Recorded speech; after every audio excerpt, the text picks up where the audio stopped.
I want to tell you about an essential vitamin you've probably never heard of. If you're a parent or plan to be one, it might be more important to your child's growth than all other vitamins combined, and only you, a parent, can provide it. I call it vitamin N, the word no. More and more children, I find, are suffering from vitamin N deficiency, and they, their parents, and our entire culture are paying the price. Let me illustrate my point with a story that's quite typical. A father, I'll call him Bill, gave his son, age 5, pretty much everything the little boy asked for. Like most parents, Bill wanted more than anything for his son to be happy, but he wasn't. Instead, he was petulant, moody, and often sullen. He was also having problems getting along with other children. In addition, he was very demanding and rarely, if ever, expressed any appreciation, let alone gratitude, for all the things Bill and his wife were giving him. Was his son depressed, Bill wanted to know? Did he need therapy? His son, I told him, was suffering the predictable ill effects of being overindulged. What he needed was a healthy and steady dose of vitamin N.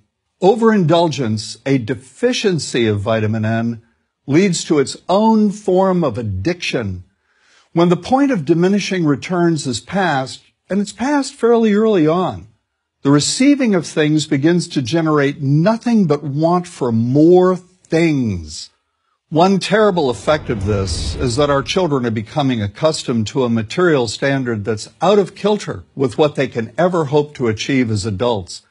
Consider also that many, if not most, children attain this level of affluence not by working, sacrificing, or doing their best, but by whining, demanding, and manipulating. So in the process of inflating their material expectations, we also teach children that something can be had for next to nothing.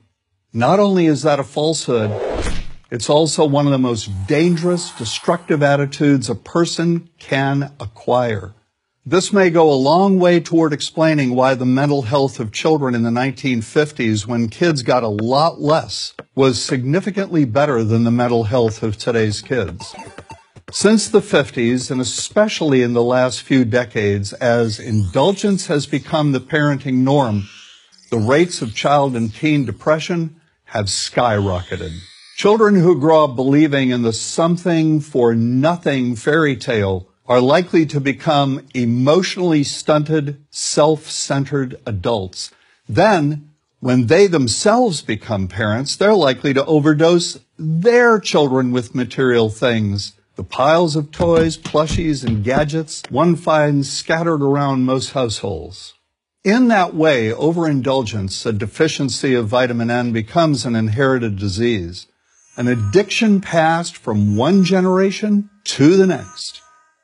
This also explains why children who get too much of what they want rarely take proper care of anything they have. Why should they? After all, experience tells them that more is always on the way. Children deserve better.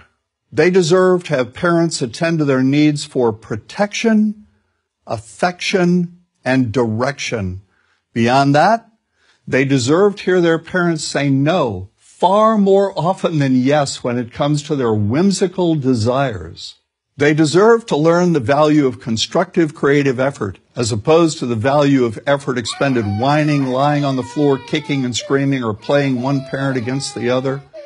They deserve to learn that work is the only truly fulfilling way of getting anything of value in life, and that the harder they work, the more ultimately fulfilling the outcome.